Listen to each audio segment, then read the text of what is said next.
Avec cette vidéo, nous allons voir le processus à suivre pour pouvoir effectuer ce type d'effet sur une static mesh. Je commence par rechercher dans le browser où se trouve cette static mesh. Alors, on a ici cette static mesh. Ensuite, on peut ouvrir l'éditeur de static mesh en cliquant 2 fois sur cette icône.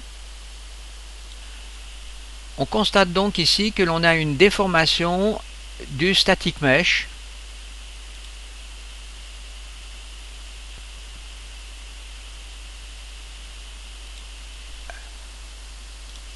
La déformation de la static mesh est effectuée ici à travers le matériel intensier que l'on peut retrouver ici donc dans le browser.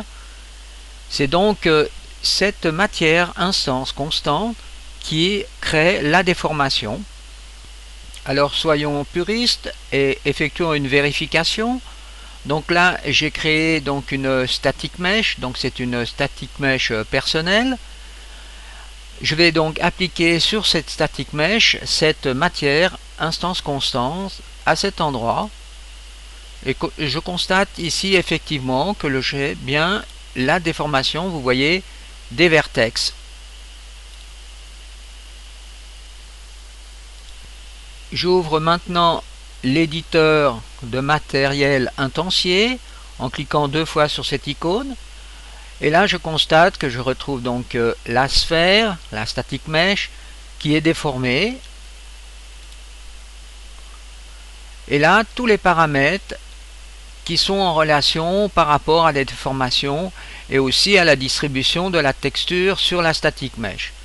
Alors d'abord, première chose, on va remonter sur le parent de la matière intensier. Alors pour cela, le parent se trouve, vous voyez, à cet endroit. Donc deux possibilités, où vous cliquez ici sur cette petite loupe, ou bien éventuellement vous cliquez 2 fois à cet endroit pour remonter sur le parent. On retrouve donc ici la création du parent. Donc vous voyez ici on utilise beaucoup de modules. Alors pour comprendre tous ces modules, je vous renvoie sur la série de cours que j'ai fait sur l'éditeur de matière. Alors dans un premier temps, intéressons-nous au paramètre qui va créer cette déformation sur la static mesh. Eh bien c'est le World Position Offset. Alors on remonte à cet endroit car ici à l'heure actuelle on n'a pas de déformation, donc on va rechercher le paramètre qu'il faudrait modifier par défaut. Alors le paramètre que l'on doit modifier par défaut, eh bien c'est ce paramètre ici, déformation. Alors ici je vais mettre par exemple une valeur de 20 pour faire un premier test.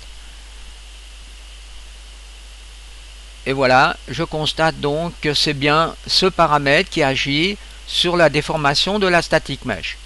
Et pour preuve, on peut encore ici désélectionner le lien pour être bien sûr que c'est bien, donc vous voyez, cette liaison qui crée cet effet. Alors nous venons de trouver donc le paramètre qui permet de faire une déformation de la static mesh. Maintenant cherchons le paramètre qui définit la vitesse de la déformation. Donc en principe c'est un module time qu'il faut retrouver donc dans l'éditeur.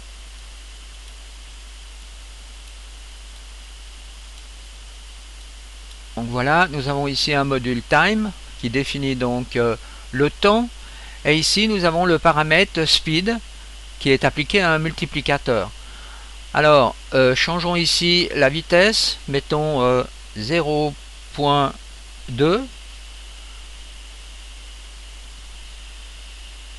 Donc là on a une variation extrêmement lente de la déformation.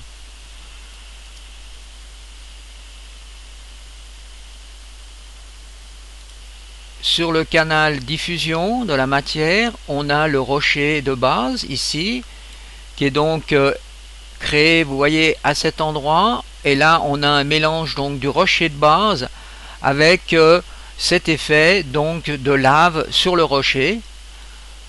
Donc là, si l'on veut changer par exemple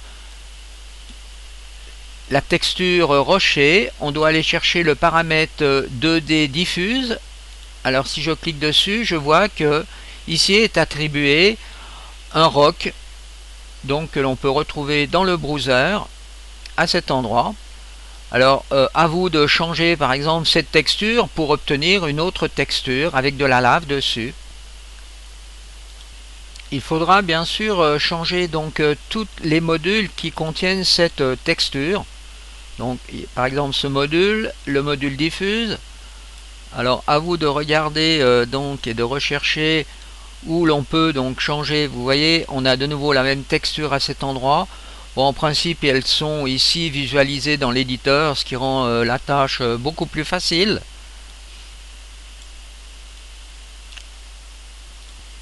Nous avons donc aussi ici un paramètre intéressant qui est le paramètre de mélange entre la texture de lave et la texture du rocher. Donc changeons ici la valeur, je mets par exemple 0. Et là on voit que l'on n'obtient plus que le rocher, donc la déformation de rocher. Ensuite on peut faire un mélange judicieux, donc en changeant la valeur ici.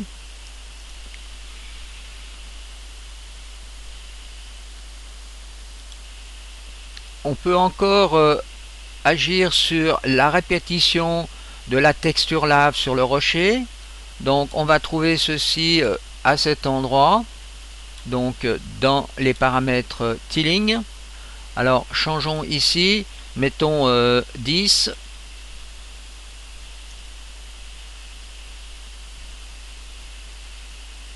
On voit déjà un effet dans le preview. Mettons 10 en X, Y, Z.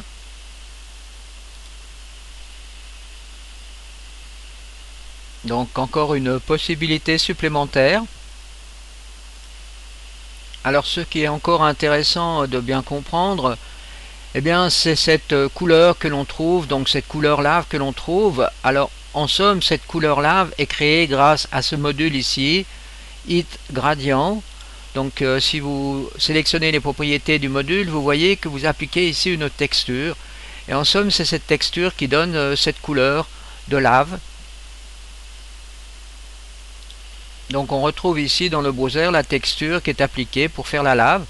Alors changeons par exemple une fois cette texture. Alors prenons par exemple ce type de texture, ça peut être intéressant. Et je l'applique donc dans ce module.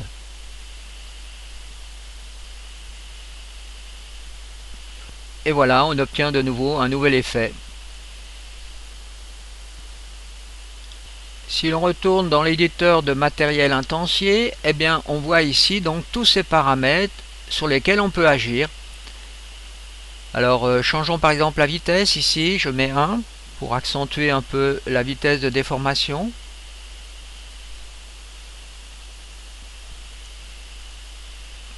Donc voilà, on peut donc changer le tiling ici qui est à 8, on peut le mettre à 4 par exemple pour aussi changer. On peut changer l'intensité donc de la lave. Alors on a différents paramètres que l'on peut modifier ici à tout moment. Alors ceci est extrêmement important. Et là on a la déformation, mettons une déformation excessive de 30.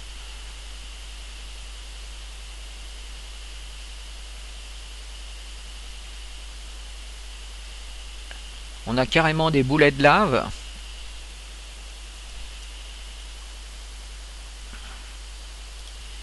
On retrouve donc ici les différentes textures qui sont utilisées donc pour créer cette matière. Alors changeons par exemple la partie diffuse. Alors je sélectionne la partie diffuse et je change ici donc ce rocher par une autre texture, par exemple celle-ci que j'applique à cet endroit. Et vous voyez tout de suite l'apparition de la modification.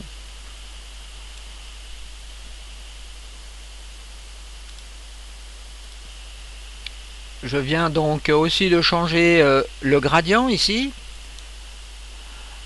Alors on peut donc toujours revenir par défaut. Il suffit de désélectionner ici pour revenir sur les valeurs par défaut qui ont été créées dans le parent, dans l'éditeur de la matière, le parent.